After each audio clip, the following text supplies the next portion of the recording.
421, 422. Let's start with number 4 on 421. And that is the integral from x to the third plus 1, everything to the fourth, times x squared dx.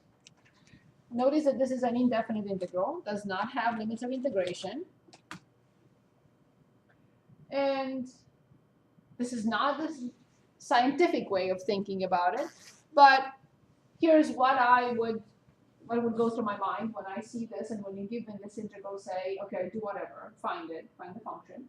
I would immediately say, okay, maybe I can make this disappear, because I really don't like x cubed plus 1 inside power 4.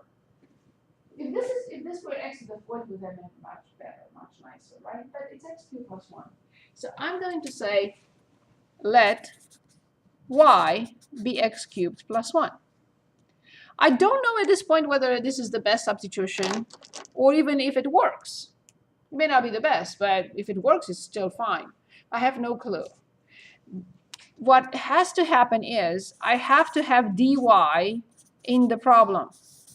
If I have dy in the problem, then I'm on the right track. If there is a minor change, which is the number in front as a factor, I'm fine. So you understand that this is a function, which is x cubed plus 1.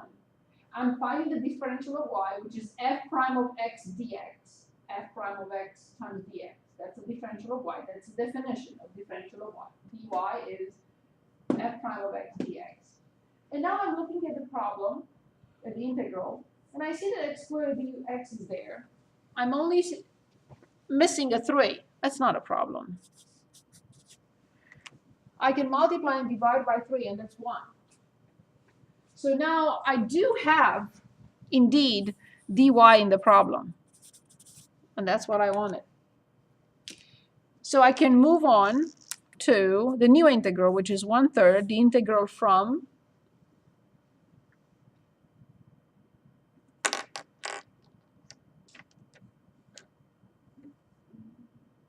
what is this? It's y to the fourth, right? That's what we wanted. We cannot eliminate anything. We can only convert it. So we said that x cubed plus 1 is denoted by y, so then this is y to the fourth. And this is 3x squared dx, which is dy. So now this is a much, yes? So why did we need to find that? What? Can you solve that? I don't know what I I'm can. solving. Of course. Look at this. This is y to the fifth over 5. And I'm done. How do you solve that? How do you determine that? Okay. 1 second, April, just 1 second. Don't forget what you want to write, want to say. So this is 1/3 y to the fifth over 5 plus a constant c. I can do this. It's way more difficult. So then the answer would be 1/15. And now I go back to the substitution. It's an indefinite integral. I go back to the substitution, x to the third plus 1 to the fifth power, and I'm done. Yes, April, please. My question was just in regards to the limits. That's what I thought we were discussing. There are no limits of integration here. It's an indefinite integral. So it will always just be the formula, It will always be a function. but It will always have c in it it will never have limits. It will of never- integration. Correct. Correct. It's an indefinite integral. By definition, an indefinite integral does not have limits of integration because the answer is a function. Gotcha. When an integral has limits of integration, the answer is a number. Right. Okay. Okay, Maddie, you're going to see what's happening here. Let's look at another example. Do you understand how important and how easy it is once I use a substitution? The next step would be very easy. Well, I understand why it's easier, but I don't. Okay. Well, let's keep going and we'll see what. So what is the question here? I denoted by y x cubed plus 1. That part I found dy, which is 3x squared. because there's dx. Because there is no integral without dy. So there is no integral without dx. If I change from x into y, I have to change from dx to dy. I can't copy y and write dx here. Okay. it has to be the same variable. So So when it was a I D, have, like if it was T and It then would be DC, then it would have to be a C. Like it has to be the same variable with the D involved. yes. Okay. All right. There is no integral without f of x dx. And there is no integral without f of y dy. There we go. Right? Can we see a word problem? Oh yeah. For the indefinite integration? Yes, well, because I think that what's more troubling is the substitution. Well, just because you're getting a little lost and going back and forth. With the substitution? Yes, So a word problem for this, because from what I understand, we're using the substitution method because we can't work with the original function. Not simple. Yes, so I just like to work on a word problem. yeah, of course. So let's look at what about a divorce rate. But however, all these problems will be on definite integration, not indefinite. But it's the same thing. It's going to be a substitution, no matter what. Yes, Emily? Is there any way we can start at the beginning with this and slowly go through the steps? Sure. Miss something. Yes, of course, no problem. Same problem? Same one. Very good. Why not? So this is the integral from x to the third plus 1 raised to the fourth power, x squared dx. Yes. Okay. The answer is, I have no clue. So we would start by substituting because we don't like x to the third plus 1. Because x to the third plus 1 to the fourth power, It's a pain. it's a pain. Yes. Excellent. So I Very think well put. I'm logical. So I don't want this in here. So we just say y is there now. Okay, so I'm gonna have y equals x cubed plus 1. So this whole piece, indeed, it becomes y to the fourth because I denoted x cubed plus 1 by y. Yes. Excellent. But I cannot write an integral with y to the fourth x squared dx. That's not allowed. It doesn't exist. I cannot do the work. Makes sense. Yes. So my second question is, so why can we not do that? Because there is still an x in there. It's x squared. So why can we not just leave dx? Any integral that has two variables in it has to have dx and dy. In this Okay. class, we do not talk about multivariable integration. I can't have two variables in an integral unless it's a double integral, and you must have dx dy. Let's rewind. So a double integral will look like this, whatever dx dy. And we can't do that in this class. Okay, good. Okay. So then I have to replace this by something. Okay. And I have to create the dy. If I don't have the dy, I cannot have an integral in y. As we talked about several times, right? Any integral has to have f of x and dx. If it's definite or indefinite, we don't care. It must have the function, and it must have the differential of that variable. Okay. So if we have y in an integral, I have to have the differential of y in the same integral. Otherwise, there is no integral. Perfect. So then this is a function. So then dy, we know it will be 3x squared dx. And then just to reiterate, dy is y prime, and then y we already. No. By definition, dy is f prime of x dx, and this is something that we have to remember forever. Yeah. Okay, thank you. So dy is not f prime. Okay. Dy over dx, if you divide, dy over dx is f prime. Dy is not f prime. Okay, so then the integral now becomes, so this is what I'm going to copy it again, and x squared dx. I know now that this changes into y to the fourth, but I need to create 3x squared dx. I have the biggest part, the most important part. I have the x squared times dx, but I don't have the 3. Multiplying the numerator by 3 and multiplying the denominator by 3 of any expression will not change anything. So this becomes 1/3 the integral from y to the fourth dy. Everything went away. This piece is y to the fourth. This piece is dy. So now I have the integral y to the fourth dy. Maybe it's a dumb question. It's not. Maybe I missed the piece.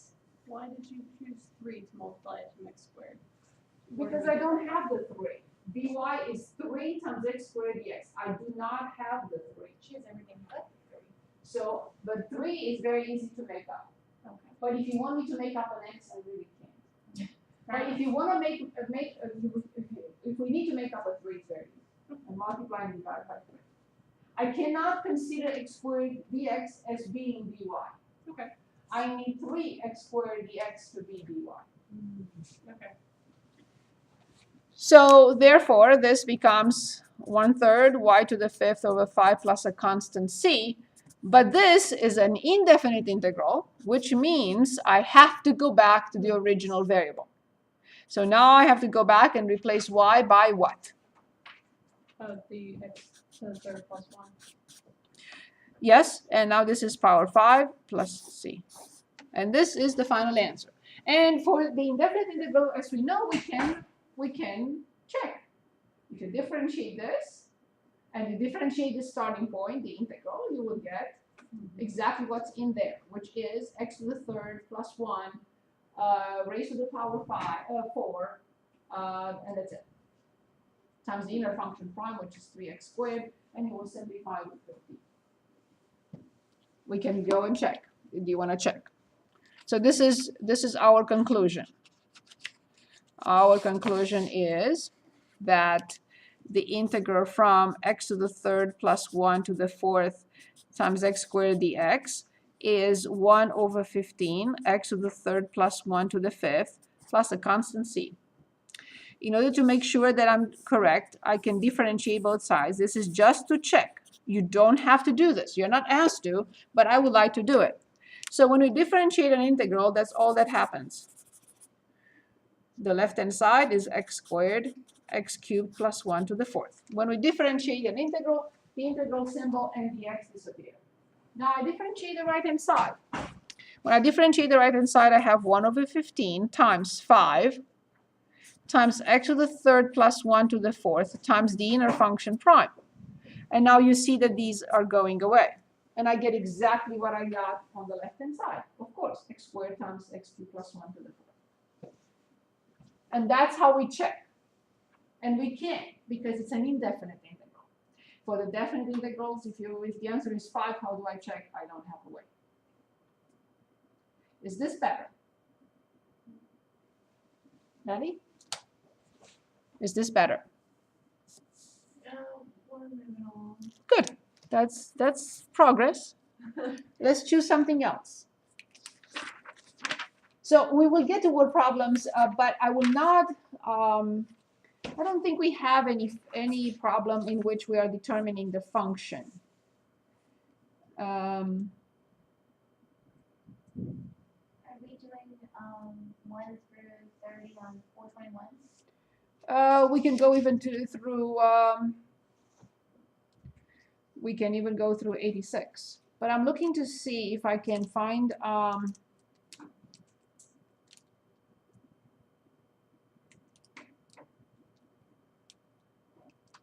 Yeah, actually, what about 80? We will have to find the function anyway. So let's find, okay. Yes, so yeah, I did find examples. So you want to look at marriage rates, divorce rate, profit from marginal profit, demand. Which one? Divorce rate. Okay, very good. So that is problem 90 on page 423. Okay, so we are given d of t. I'll read it in a moment. 3.95 e to negative 0.0121 t. The divorce rate in the United States is approximated by this function. Fine, where d of t is the number of divorces per 1,000 people.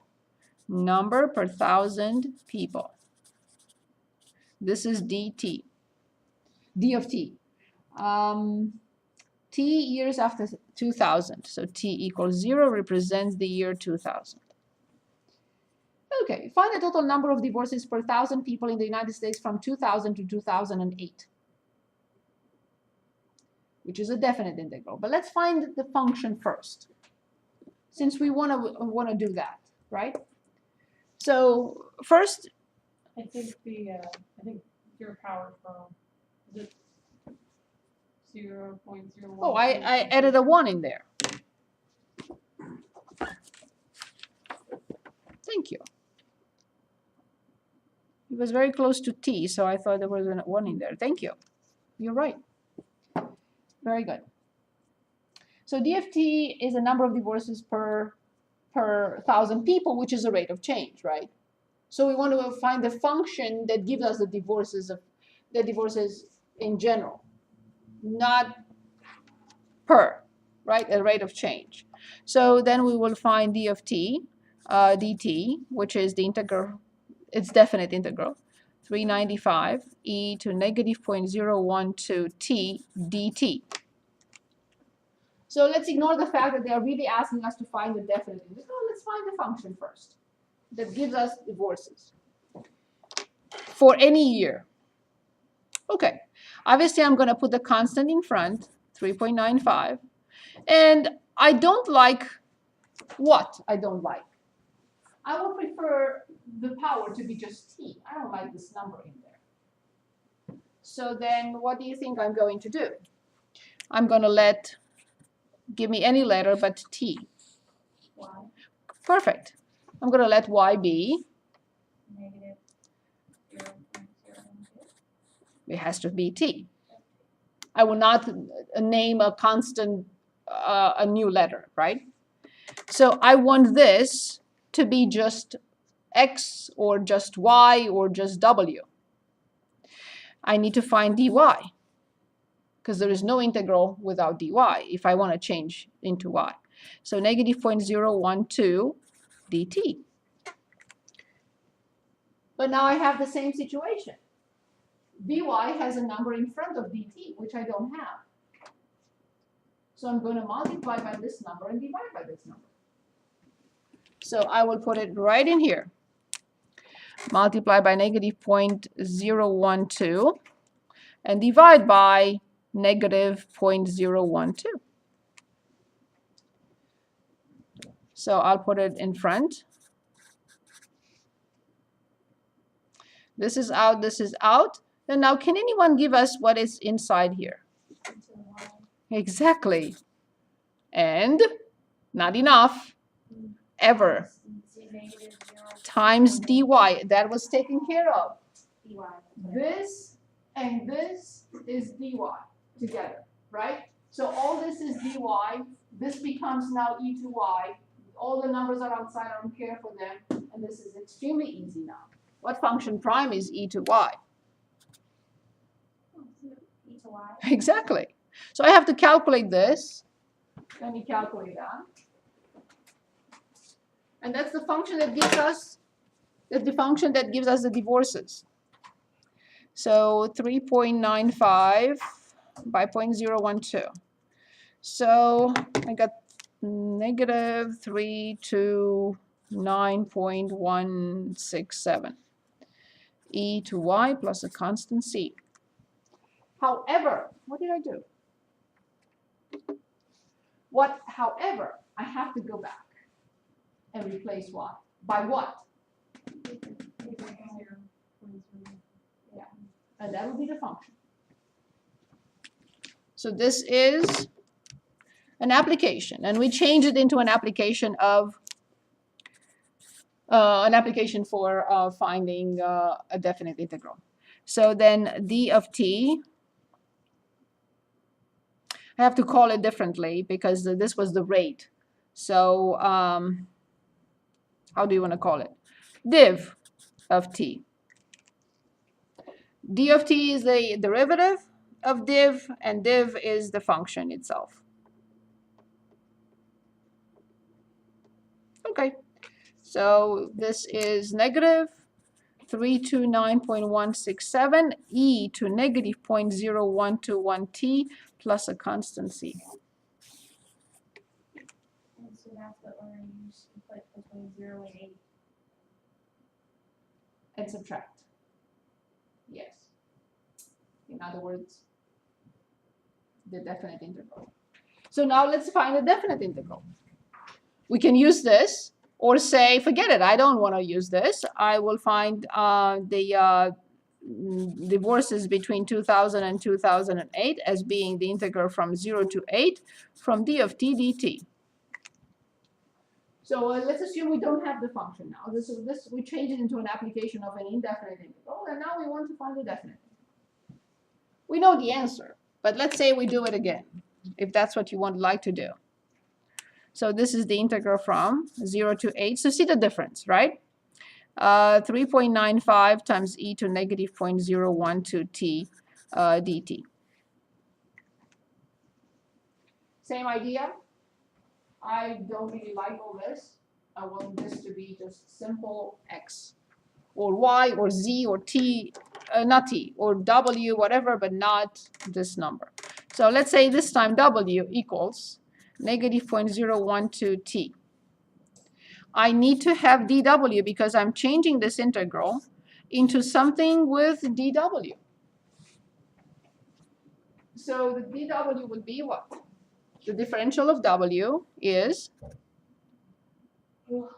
negative 0.012 dt. Same idea, I will have to multiply and divide.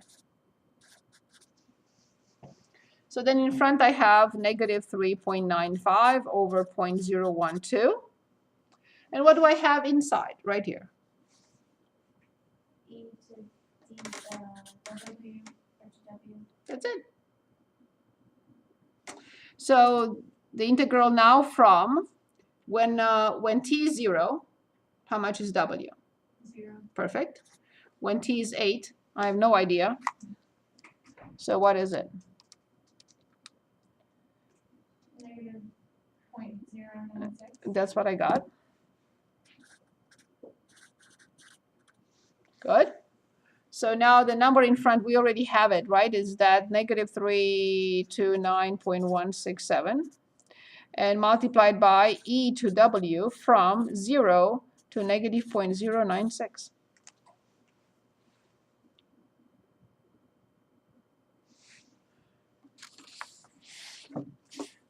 As you see now, once we change the limits of integration, we no longer have to go back to the original variable. There's no need. Because I have new limits of integration, I will get a number no matter what. So there is no need to go back. But for the indefinite integral, I have no choice. Because here I cannot present the final answer using y. I have to have the final answer with the same variable.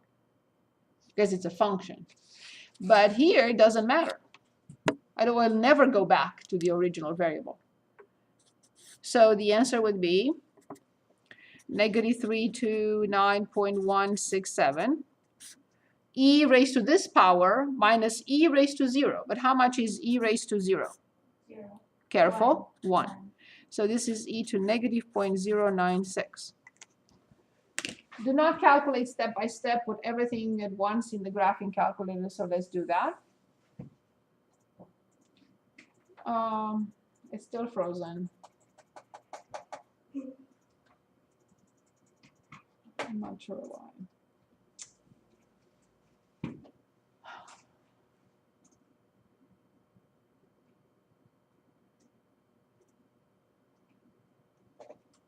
I'm gonna give it a try. I'm gonna give it a try one more time. Is it, am I recording? Yes, I am.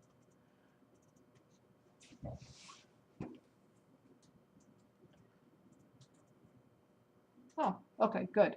So negative 329.167 in parentheses, e raised to negative 0.096 minus 1. And we get what? 30 per 1,000 people. Right? 30, sorry. Let me see 1 second. It said t years after 2000. D of t is the number of divorces. Find the total number of divorces per 1,000 people in the United States from 2000. Okay, yes, 30 per 1,000 people. Okay, find the total number of divorces in the United States between 2008 and 2016 now. How will I address that? We just need to find it at. The integral 16. the integral from 8 to 16 from d of t dt.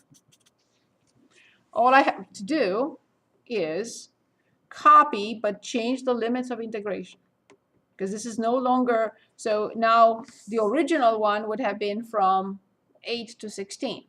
All the calculations are fine, everything is the same, but this time I have from 8 till 16.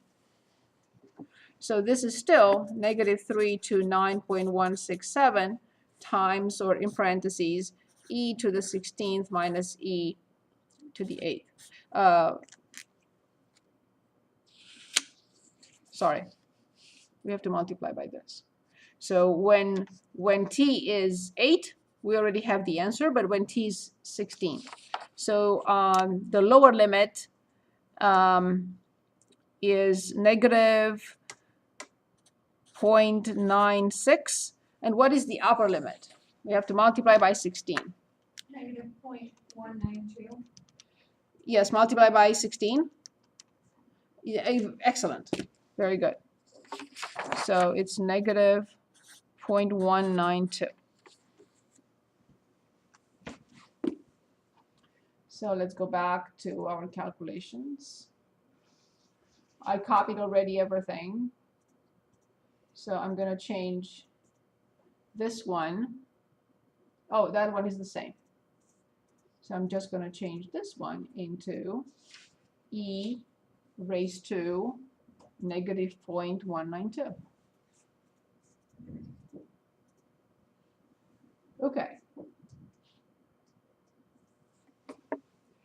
Let me see if I messed up something from.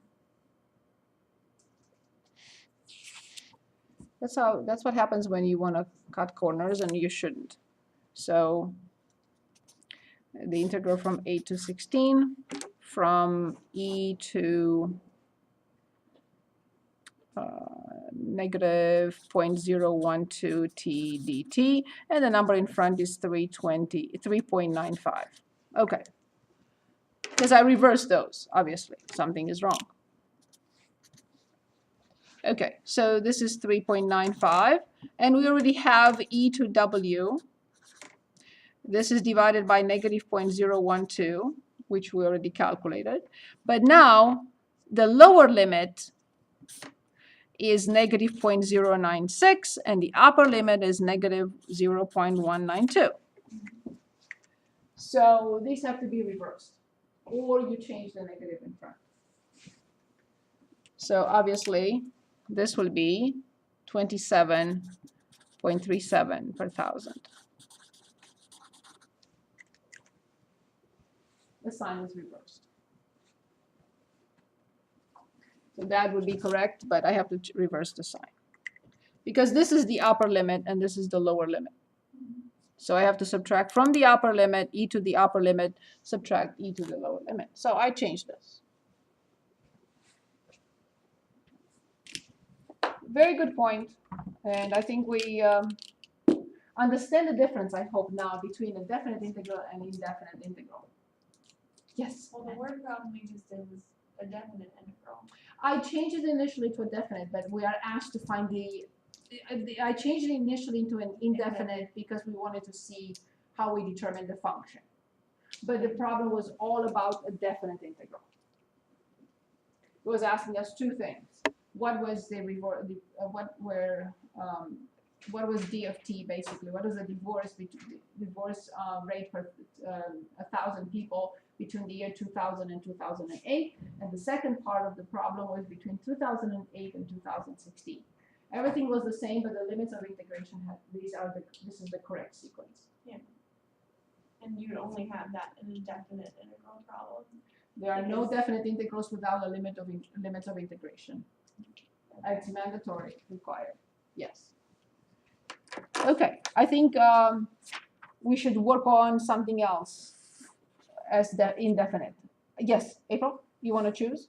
Yes, there's some problems that have like other like Anything. M of E and they have like E or Yes, yes, please choose. Please choose. Can we do 37? 37 it is. 37 on 421. Is it? No, it's on 422. Very good. Let's take a look. We have the integral from P0 e to kt dt. Am I copying it correctly? Is that the one? Yes. Good. So if the integral is in dt, which one is the variable? Is p the variable? Is k the variable? Is t the variable? K is the variable. They're all variables, D? right? I see dt. Okay. If I see dt, there is no discussion.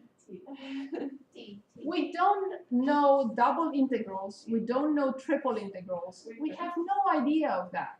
So we can never have more than one variable. Is that clear? Okay. So if I see dt, there is no discussion on which is the variable or how many variables we have. Clear? So if you see dt, that means we need to solve for dy or y. No. So if we see dt, that is the only variable. Okay. So if it was dk, then we'd solve for k. Exactly. Okay. So P0 is a constant. So then the integral from e to kt dt, which is the problem here, quote unquote. E, k being multiplied by t. Excellent. So I will say let, Y equals kt. excellent. I need dy. Just t. Careful, careful.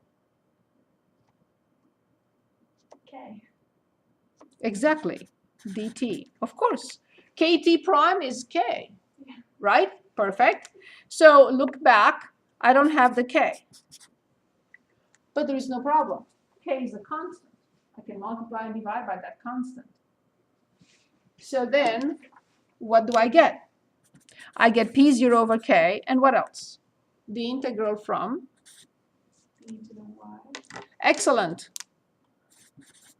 Not enough? dy. Excellent. So the answer is P0 over k times? E to the y. Plus a constant c. Since it's an indefinite integral, what do I need to do? You need to put it back. What do I put back? The k T. t. That's it. Awesome. Well done. So please choose another and then we continue.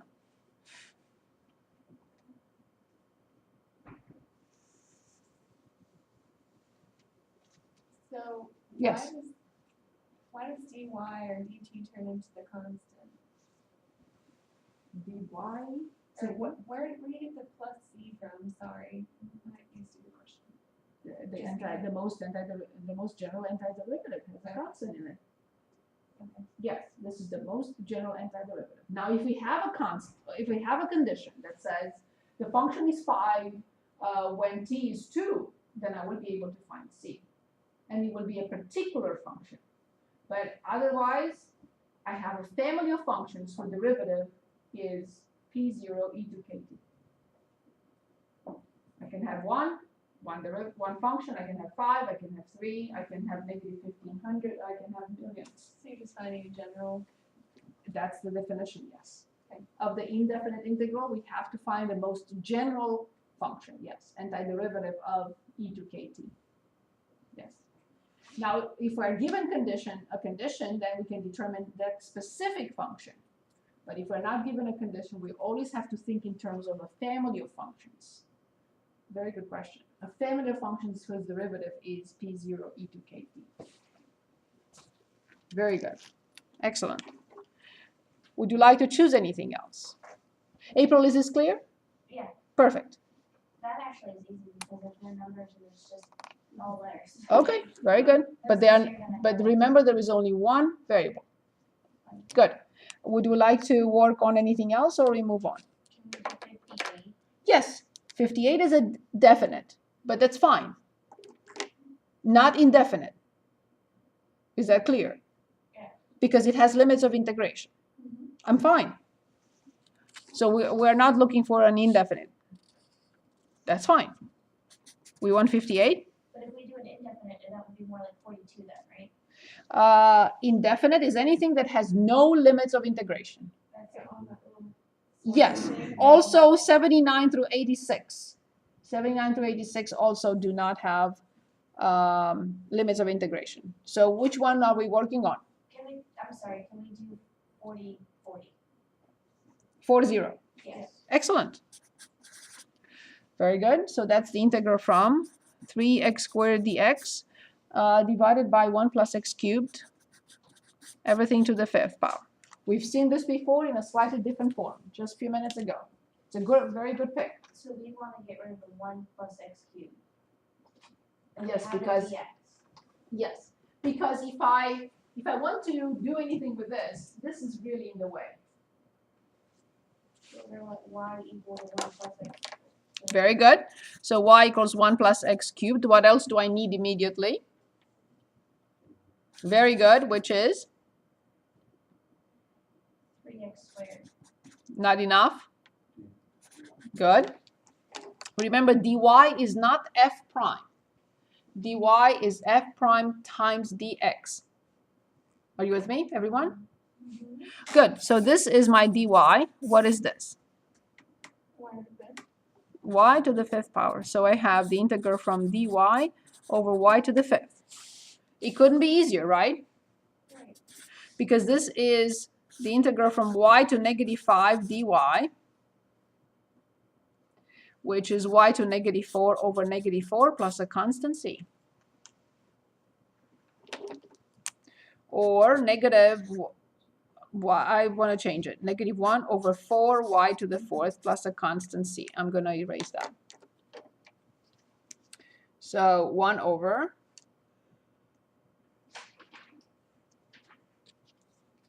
-1 over 4y to the 4th plus c. However, because it's an indefinite integral, I have one more step.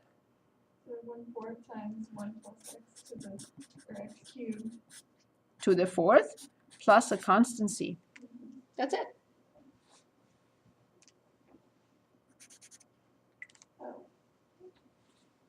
Pretty straightforward, isn't it? Yes, right? Alright, so in that step where we're moving dy and we're getting to the constant, Yes. we're using the one rule where you take the exponent. And I add 1 to the power and Okay, yes.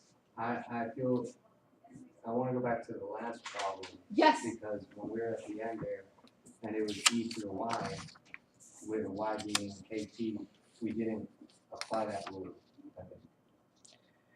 Did we? Because it's e. Because it's e. Because it's e to y. Which function prime is e to y? The answer is e to y. Okay. But if I have reversed, if the base is the function, if the base is the variable, and the power is the number, I would have written y raised to e plus 1 over e plus 1. But it's the base is e and the power is the function, is the variable. Okay. Good point. Are we in the clear with definite and indefinite integrals? Well, it requires a lot of work. Yeah. Just looking at me doing this in 2 or 3 problems is obviously not enough. Would you agree? Do we need another, or we go back to the previous section that we kind of skipped?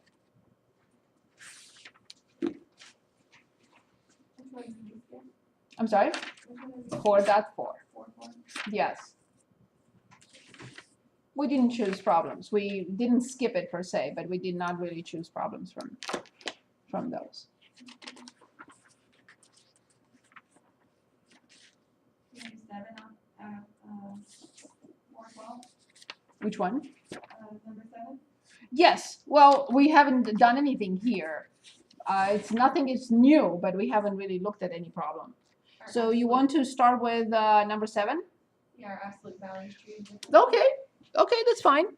So we have to talk about the absolute value then, because I have not refreshed your memory on the absolute value. So the absolute value of x has 2 possibilities. Either x for greater than or equal to 0, or negative x for x less than 0. This is the formal definition. If you remember it or you don't, we have to talk about it. So In other words, what does this say? If I'm asked to find the absolute value of a number, if the number is positive, I don't have to do anything. I just have to remove the absolute value bars. But if the answer is negative, I can remove the absolute value bars, but I have to put the negative in front of the number. That's what it says. So now we will mimic the same thing with the absolute value of x minus 3. Yes? I thought that when the number was negative inside of the absolute value Mhm. bars, that it's, when you take the bars off, it's positive. Correct. So if this is negative 3 and you write negative negative 3, you will get a positive number. That's correct. Everything you said is fine.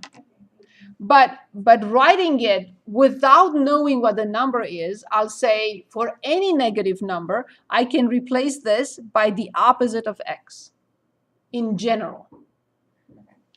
But if you have the number, then you really don't think in these terms. But here I don't have the number. So I have to use the definition of the absolute value. Because I don't know the number, and I have to talk about this absolute value of x minus 3 in general. So negative x plus 3. So there are two possibilities. This piece, this piece, this piece, this piece, and this piece, they will all be what now?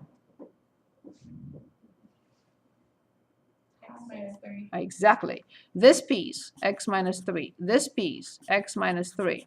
This piece, and this piece. So this is the formal definition for any quantity expression in absolute value. In this case, I have x minus 3. So everywhere I see x, I have to replace by x minus 3. Is that clear? Yeah. Perfect.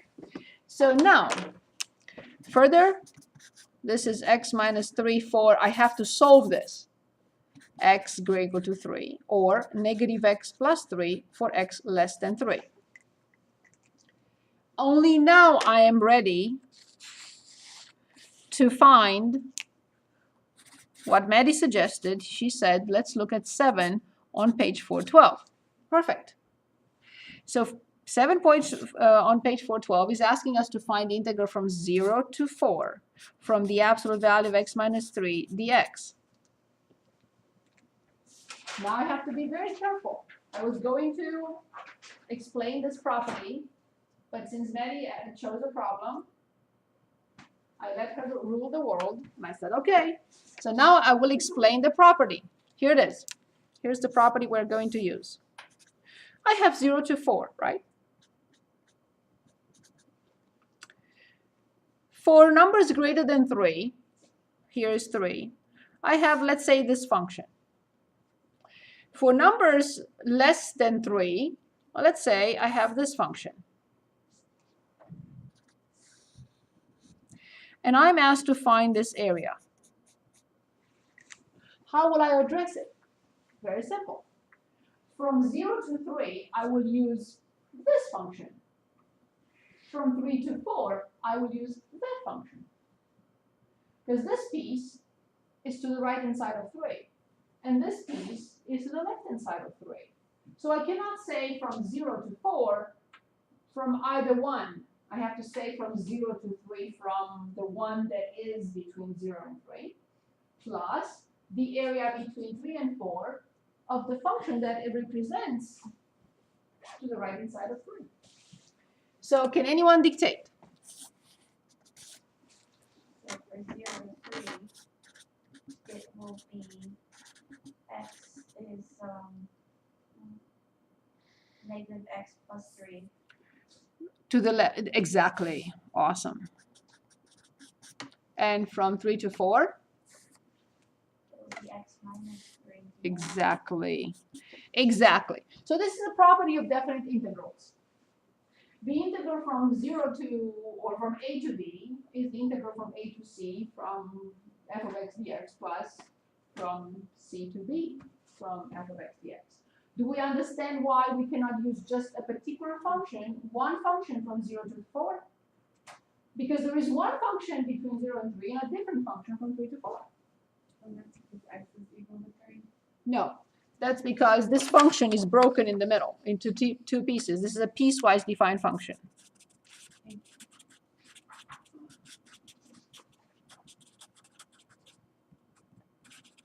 It's a piecewise defined function.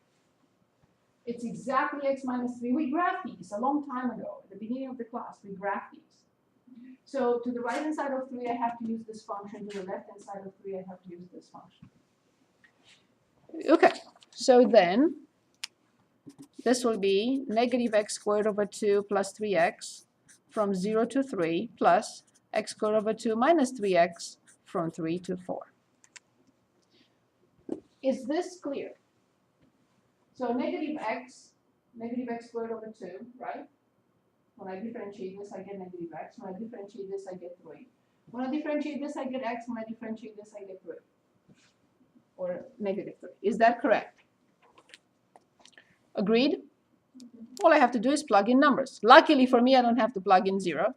So I get negative 9 halves plus 9. Plus, I plug in 4, 16 halves minus 12, but minus, careful and put it in parentheses so you don't forget to distribute. So when I plug in 4, I get this. When I plug in 4, I get this. But minus when I plug in 3, 9 halves minus 9.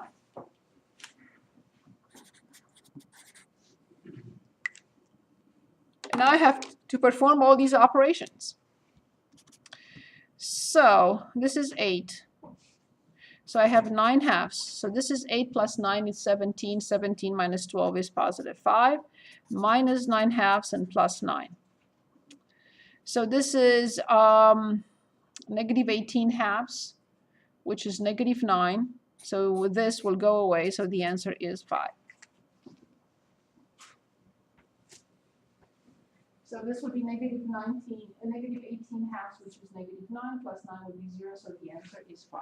So the area under the graph of x minus 3 for the absolute value of x minus 3 between 0 and 4 is 5. 5 units squared, whatever you want to call it.